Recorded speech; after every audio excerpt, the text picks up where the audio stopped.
आपल्याला माहिती आहे की 3 दिवसांचं अधिवेशन हे आता महाराष्ट्र विधिमंडळामध्ये मुंबईमध्ये सुरू झालेलं आहे। पहिले 2 दिवस हे नवनिर्वाचित आमदारांचा शपथविधी पार पडणार आहे आणि तिसरा दिवस हा राज्यपाल महोदयांचं भाषण आणि अध्यक्ष निवड याच्याकरता तिसरा दिवस हा जाहीर करण्यात आलेला आहे। आज पहिल्या दिवशी आम्ही राष्ट्रगीताकरता म्हणून सभागृहामध्ये हजर होतो, परंतु आम्ही शपथविधी हा काही आम्ही आमचा करून घेतला नाही। त्याचं कारण अतिशय स्पष्ट आहे। आपल्याला माहिती आहे की सोलापूर जिल्ह्यामध्ये मार्करवाडीमध्ये ग्रामस्थांनी स्वतःच्या समाधानाकरता स्वतःहून खात्री स्वतःच्या गावामध्ये मतदान कोणाला मिळालं हे करून घेण्याकरता म्हणून त्यांनी त्या ठिकाणी मतदानाची प्रक्रिया जाहीर केली। ही मतदानाची प्रक्रिया ही सरकारच्या कुठल्याही निर्णयावर, निवडणूक आयोगाच्या कुठल्याही निर्णयावर परिणाम करणारी नव्हती, तर खऱ्या अर्थानं जनतेनं कोणाला मतदान दिलं हे जनतेला स्वतः तपासून घ्यायचं होतं। परंतु हे सरकार इतकं घाबरलं, निवडणूक आयोग इतकं घाबरलं की त्यांनी तिथे बंदी हुकूम जारी केला। 144 हे कलम लावलं। 144 कलम लावून ती निवडणूक प्रक्रिया रद्द करण्याचा निर्णय घेतला आणि काल संध्याकाळपासून ज्यांनी कुणी ही पुन्हा फेरमतमोजणी स्वतः करता, सरकारी नव्हे, ही करण्याचा निर्णय घेतला त्यांची धरपकड करायला सुरुवात केली। खरं तर हा लोकशाहीचा सरळ गळा घोटणं हा प्रकार आहे। ईव्हीएम मशीनमुळेच हे सरकार या ठिकाणी सत्तेवर आलंय, हे अधोरेखित झालं आणि म्हणून त्या ईव्हीएम हटाव, देश बचाव आणि मार्करवाडीमधल्या जनतेला पाठिंबा म्हणून आम्ही आज सभागृहामध्ये शपथ न घेता बहिष्कार टाकला।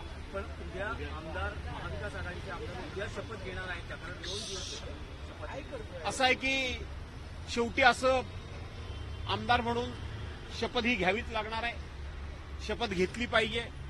आमदार म्हणून जे काही वैधानिक अधिकार आम्हाला असतात ते जोपर्यंत आम्ही शपथ घेत नाही तोपर्यंत ते वैधानिक अधिकार आम्हाला प्राप्त होत नाही आणि वैधानिक अधिकार जर प्राप्त झाले नाहीत तर एक ठराविक मर्यादे पलीकडे आम्हाला जो काय ह्या एकंदरीत सिस्टीमच्या विरोधात लढा द्यायचा आहे तो देण्यामध्ये अडचणी निर्माण होतील। त्यामुळं आम्ही शपथ घेण्याचा निर्णय हा घेणार आहोत। 9 तारखेला विधानसभा अध्यक्षांची निवड होते आहे। महायुतीकडे खूप मोठं संख्याबळ आहे, त्यामुळे महाविकास आघाडीचा नेमका काय निर्णय राहील, या निवडणुकीत सक्रिय म्हणजे सहभाग घेतला जाईल की बिनविरोध ही निवड होईल? काय आहे की साधारणपणे पूर्वीपासूनची एक महाराष्ट्राची उच्च परंपरा होती की अध्यक्षाची निवड ही बिनविरोध झाली तर उपाध्यक्षपद हे विरोधी पक्षाला दिलं जात होतं। परंतु 1999 साली युतीकडून म्हणजे शिवसेना भाजपा युतीकडून एक चूक झाली। त्यांनी अध्यक्षपदाच्या निवडणुकीमध्ये बिनविरोध अध्यक्ष निवडून देण्याची प्रथा ही मोडीत काढली। अध्यक्षांच्या विरोधात आपला उमेदवार दिला आणि त्यावेळेला काँग्रेस पक्षानं त्यावेळचे मुख्यमंत्री कैलासवासी विलासरावजी देशमुख यांनी निर्णय घेतला की तुम्हाला सांगून सुद्धा तुम्ही ऐकलात नाही आणि अध्यक्षाची निवडणूक तुम्ही लढवलीत, त्याच्यामध्ये तुम्ही पराभूत झालात। आता तुम्ही ही परंपरा मोडीत काढलेली असल्यामुळं आम्ही आता उपाध्यक्षपद तुम्हाला देणार नाही आणि त्यावेळेपासून विरोधी पक्षाला उपाध्यक्षपद देण्याची प्रथा ही मोडीत निघाली आहे। परंतु अशा प्रथा मोडीत निघाल्या असल्या तरी पुन्हा प्रस्थापित करणं आणि नवीन एक प्रथा आपण सुरू केली आणि ती चांगली प्रथा होती, त्या प्रथा सुरू केल्याचं श्रेय घेण्याची संधी या माननीय मुख्यमंत्र्यांना आहे, या सरकारला आहे। त्यांनी जर ती घेतली तर अध्यक्षाचं बहुमत त्यांच्याकडे आहेच, त्यांचा अध्यक्ष होणारच आहे। परंतु विरोधी पक्षाला उपाध्यक्षपद जर त्यांनी दिलं तर लोकशाहीचा खूप मोठा सन्मान केला असं मी समजेन।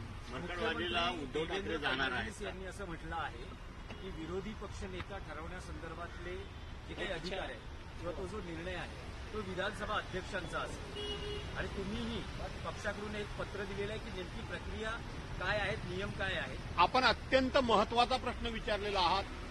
देवेंद्र फडणवीसांनी जरी अध्यक्षांच्याकडे बोट दाखवलं असलं तरी सुद्धा सरकारनं त्याला संमती द्यावी लागते।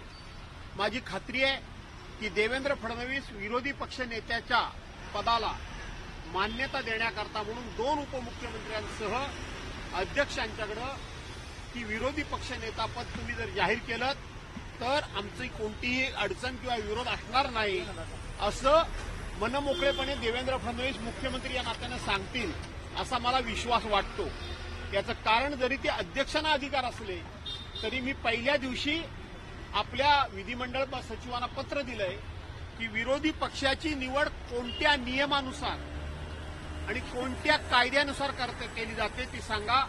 आज सुद्धा सकाळी मी सचिवांना भेटलो, त्यांना तशा प्रकारचा कुठलाही कायदा कुठलाही नियम मिळालेला नाही आणि म्हणून त्याच्यामध्ये अधिक स्पष्टता आहे. मी अधिक अभ्यास केला की त्याच्यामध्ये जो पक्ष मोठा असेल त्याला ज्याला 10 शेड्यूल ए मध्ये तरतूद अशी झालेली आहे की जो पक्ष मोठा असेल त्याला विरोधी पक्षनेतेपद देणं हे बंधनकारक आहे आणि म्हणून आम्हाला विरोधी पक्षनेतेपद मिळेल याचा मला विश्वास आहे. म्हणजे असं समजावं की महाविकास आघाडीमध्ये शिवसेना युपीटीकडे विरोधी पक्षनेते पद येऊ शकतं. असं आहे की मुळामध्ये आमचा पक्ष आत्ता मोठा आहे आणि म्हणून विरोधी पक्षनेतेपद हे मिळेल ते शिवसेनेला मिळालं पाहिजे आणि नैसर्गिक न्यायाच्या दृष्टीने त्याच्यावर शिवसेनेचा हक्क आहे. आणि त्यावर मग असं म्हणता येईल का की भास्कर जाधव हे त्या दाव्यात सगळ्यात शिवसेना युपीटी ज्येष्ठतेनुसार सगळ्यात पहिले आहेत?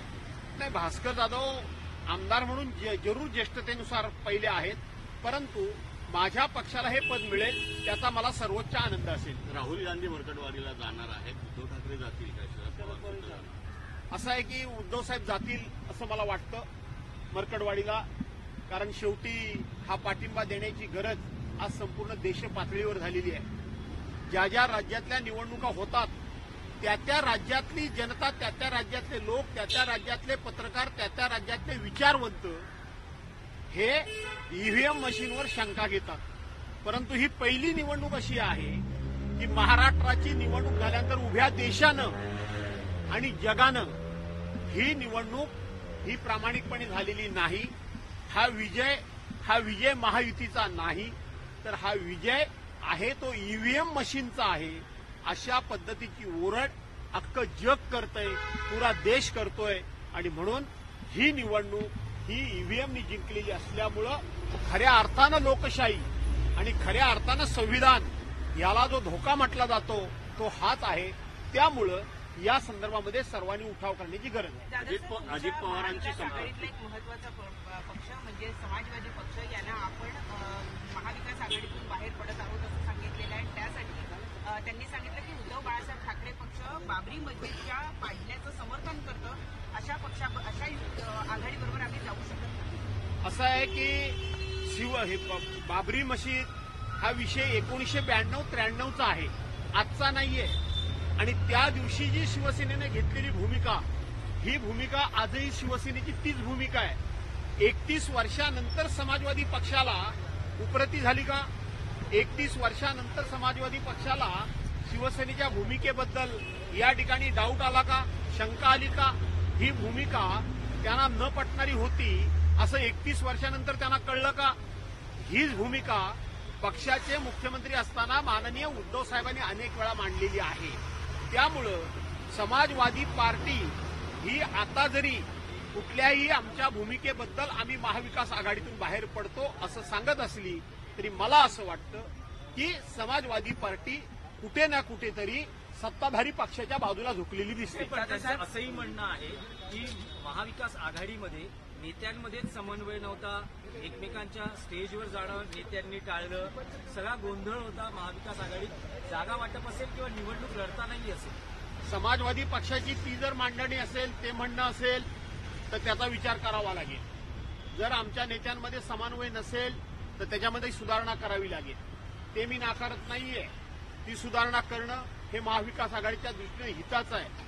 परंतु त्यांनी जे बाबरी मशिदीचं कारण आता पुढे केलं ते न पटणार आहे. एक महत्वाचा मुद्दा आहे की अजित पवार यांनी 5 तारखेला शपथ घेतली आणि 6 तारखेला त्यांना ट्रिब्युनल कोर्टाने क्लीन चिट दिलेली 1000 कोटीची संपत्ती जी ती परत केलेली आहे. कसं बघतात या घटनेकडे? असं आहे की अजितदादा पवारांची आता त्यांची संपत्ती त्यांना परत केलेली आहे 1000 कोटीची. त्याच्यापूर्वी त्यांना राज्य सहकारी बँकेतून क्लीन चिट देण्यात आली होती.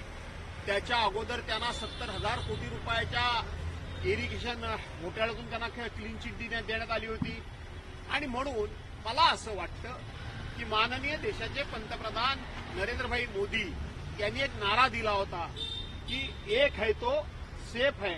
त्याचा अर्थ अजितदादा, एकनाथराव आणि तुम्ही आणि आम्ही एक है तो आप सब सेफ है, हा त्याचा अर्थ आहे. दुसरा अर्थ काही नाही. धन्यवाद. हिंदी में करना चाहूंगा भाई. आप यहाँ आए उद्धव जी से मिलने के लिए, क्या कहना चाहेंगे, किस मुद्दे पे मिलने आए थे? हाँ, हिंदी सर, हिंदी में उद्धव जी से मिलने आए थे, क्या मुद्दे को लेके, मार्करवाड़ी में जो ईवीएम को लेके?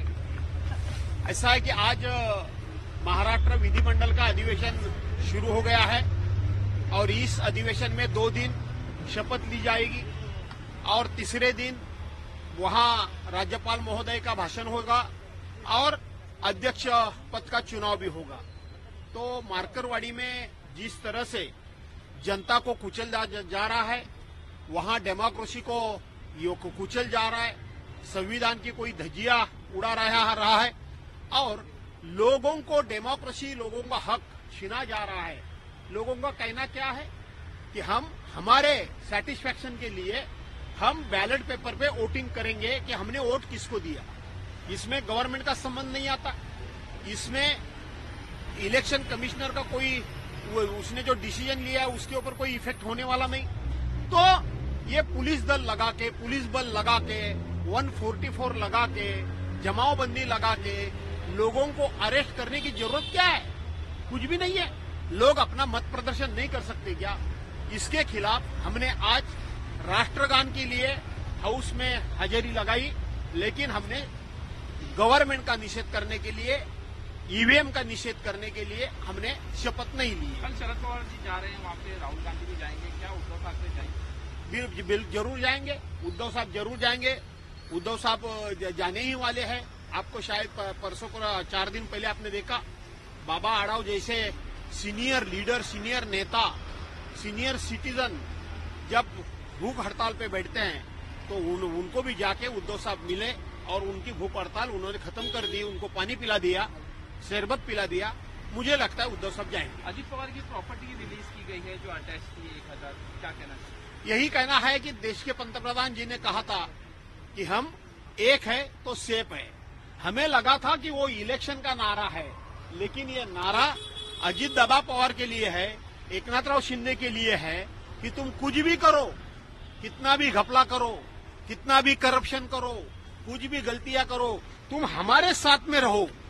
तुम और हम एक है तो सब कुछ सेफ है. यही इसका अर्थ है. विधान भवन में नेता विपक्ष के लिए क्या शिवसेना यूबीटी अपनी दावेदारी करेगी और क्या उतना संख्या बल है कि आप नेता विपक्ष चुनकर आए आपकी पार्टी से, या आप बाय रूल बाय कानून के हिसाब से विरोधी पक्ष नेता चुनने के लिए कोई भी संख्या बल की आवश्यकता नहीं है.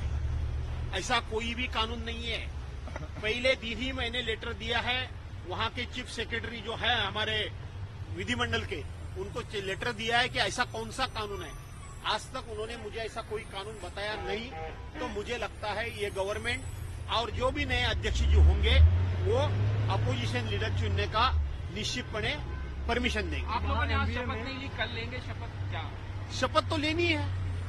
शपथ जब तक हम लोग शपथ नहीं लेंगे हमें वैधानिक अधिकार जो होता है वो प्राप्त नहीं होते, इसीलिए हमको शपथ लेनी है. एमवीए में समाजवादी पार्टी एक घटक दल है जो एमवीए से बाहर आने की बात कर रही है, इस बात पर कि शिवसेना यूबीटी के जो नेता है वो ये पोस्टर या फिर अपना स्टेटस लगा रहे हैं कि बाबरी मस्जिद उद्धव ठाकरे गुट या शिवसैनिकों ने गिराई.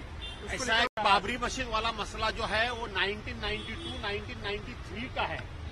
जब से शिवसेना की जो भी भूमिका है, हिंदू हृदय सम्राट शिवसेना प्रमुख माननीय बाला साहब ठाकरे जी ने उस टाइम जो भूमिका ली थी, वही शिवसेना वही भूमिका लेके शिवसेना चल रही है, चलेगी, चलती आ रही है.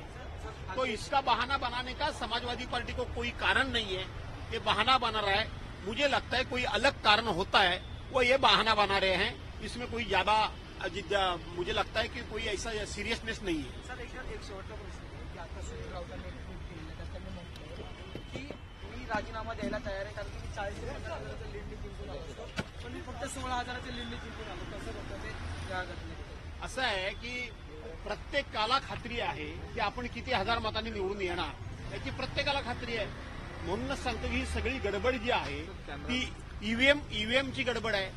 मला आठवतंय की ज्या वेळेला मतमोजणी सुरू होती तेव्हा महाराष्ट्रामध्ये पहिलं माझं स्टेटमेंट आलं होतं. महाराष्ट्रामध्ये माझं स्टेटमेंट आलं होतं की दाल में कुछ काला है. निवडणुकीच्या निकालामध्ये काहीतरी काळं बेरं आहे. हा पहिला स्टेटमेंट महाराष्ट्रामध्ये करणारा माणूस मी आहे आणि ते तसंच्या तसं खरं ठरलेलं आहे. धन्यवाद. लेने का